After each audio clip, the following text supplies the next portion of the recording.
what would you do if you weren't afraid? And I love thinking about that when I'm thinking about big life decisions. Like, what would I do if I weren't afraid? And it's usually like the big one, the bigger thing that I really want to do, but I'm afraid to do it.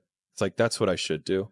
And the crazy thing is that you can change your life in one decision. I can get drunk, drive in a car, and change my life forever, right? I can happen like that. But it can happen just like that the other way. It's just that the outcome's delayed. That's the only difference. You can change your life today in this moment by making these decisions, and your life path will have veered. You will have changed direction. Your tree of life will move. It's just that it takes time for that new direction to bear fruit. Whereas you can poison the fruit in a second. You can kill a tree real fast. You just can't grow one real fast. But it doesn't mean that if a seed's planted and you're watering it, it's not growing. It just takes a second to get above the surface. If you had to create a human, what would you put them through to make them tough? It probably wouldn't be a really chill life. Yeah. What would you put them through to make them patient? You probably wouldn't give them things immediately. And so it's like, we want these traits, but each of the traits has a price tag attached to it. It's just like, do you want to pay the price tag to get the thing? And so I think if people reframed the period of life that they're going through as the price that they're paying out of their wallet, but the wallet is their time, it's the seconds of life that they're trading for it, then I think more people would be willing to make the trade. Because at least when I look at myself, like when I'm 80 something years old and I'm looking back on my life, I want to have these traits. In order to have those traits, I know I have to go through these things. And I think for me, that's given me a lot of comfort in hard times. You have to kill your current self for your new self to have room to grow. And so it's this constant appraisal of your skills and activities and saying, which of these makes me stronger? Which of these makes it more likely for me to hit my goal? And I just want to give you that frame because that single frame of, is this person being in my life make it more likely or less likely that I hit my goal? Is this activity or this behavior that I do make it more or less likely that I hit my goal? And I consistently just ask that question over and over and over again. And that is because for me, I do love my goals more than I love my friend, because my goals will be with me long after they are. And so if you think about your relationship with your goals, and you put it on the same pedestal or higher than your relationship with your friends, you're going to lose one of the relationships. And the question is, which one is the one that's going to serve you more in the long term? I think a lot of entrepreneurship and even personal growth is training yourself on how you respond to hard. Because in the early days, hard was, ooh, stop. This isn't good. This is a warning sign. This is a red flag. I should slow down, or I should stop, I should pivot. But the more I think about it as a competitive landscape, as I'm clear on what this path is supposed to look like, and these rocks and these dragons are things that I'm going to have to slay along the way to get the princess or get the treasure, I get happier about the harder it is because I know that no one else will follow. It's a selection effect. And I think if you can shift from this is hard to no one else will be able to do this, then it flips from being this thing that you're like, oh, poor me, to, oh, poor everyone else who's going to have to fucking try. Yeah. And I think that is so much more motivating as a frame for the exact same circumstance. I started thinking like every day, I was like, I hope I don't wake up. You know what I mean? And that was the thing where I was like, this is a big enough problem that like, if you don't want to wake up, then what have you got to lose? Exactly.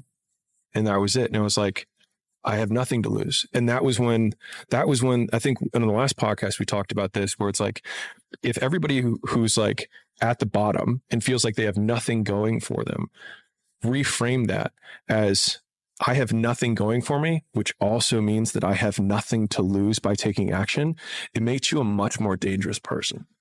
The three most common traits of hyper successful people. So number one was that they had a superiority complex. They thought they were better than other people and that they deserved more.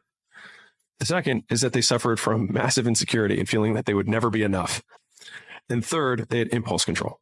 And so you've got this combination of people who are like, I want to do this big thing. So this big toward thing. And they've got this big away pain that's like, I'm never going to be enough. I always have to do more. And then they have impulse control that keeps them focused on the goal without seeing the woman in the red dress or getting pursued by her. And that so it's like, shoot high, have a big thing that motivate, like have a big tiger behind you and stay on the path. I think a hopeful message that anyone can think about who's in that hard period or in that start period is that it won't get harder. Like, this is the hardest part. And so if you can just make it through this, everything else is downhill. It's not that the things that the dragons are going to slay aren't going to get bigger. They are, but you become so much more equipped to slay them back. And you have so many more allies. You have people in the stands cheering for you. You have the audience. You have all of these other things that are behind you. But at the beginning, it's just you with a stick against a bear. And arguably that fight is a harder fight to win than beating a dragon when you have a nuclear bomb and 6 nations behind you. And so it's not even like the size of the hardship. It's just also the resources and how few of them you have, and how so much of the beginning is literally burning the one thing you have, which is time, because you have no leverage. You don't have the money to pay other people to help you. You don't have the resources to go like get someone no one can learn it for you. It's like there's a lot of the things that we care about a lot. Like no one can work out for you. It doesn't matter how much money you have. No one can learn skills for you. And so in the early days, like it feels so painful because you're like, you look around to see who can help you. And then you're like, fuck, it's me again. Most people's definition of work is a negative one, which is why they abhor it, which is also why they misunderstand so many people who quote, I'll say quote here, are successful or ahead of them or whatever, is that both people, one person says the word work and the other person hears the word pain. And so the first step to like becoming more successful is understanding the language that the people who are successful are using. They're actually defining the word differently.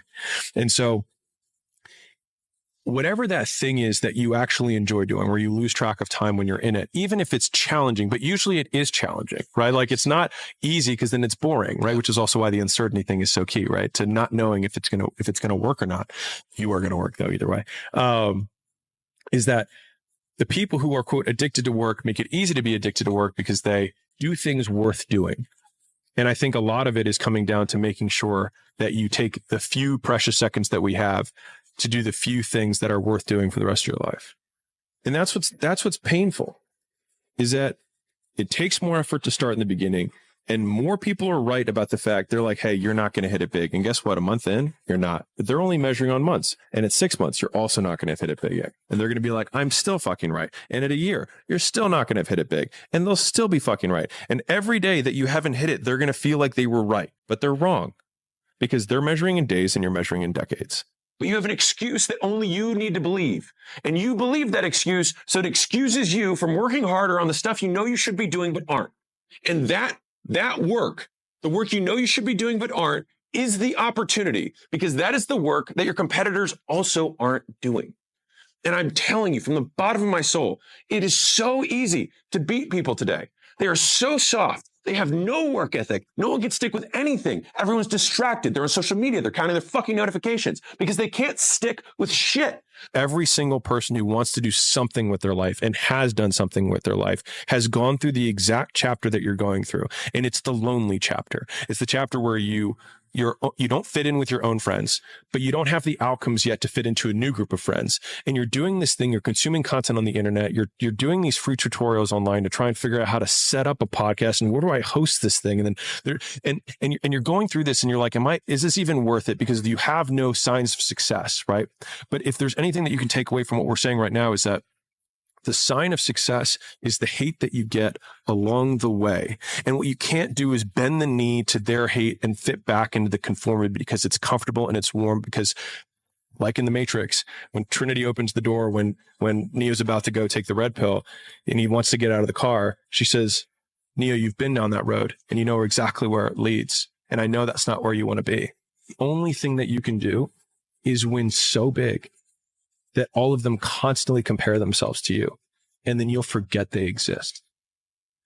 And that's when he said, success is the only revenge. He's like, it's not the best revenge. He's like, it's the only one. There's no other revenge, because everything else is petty. Everything else does show that you were thinking about these people all day long, which means they win by default. He's like, all you can do is think about your goal and winning. He's like, and when you win, that's when you become so big that they shrink into irrelevance. You cast a shadow that no one even can see them behind you.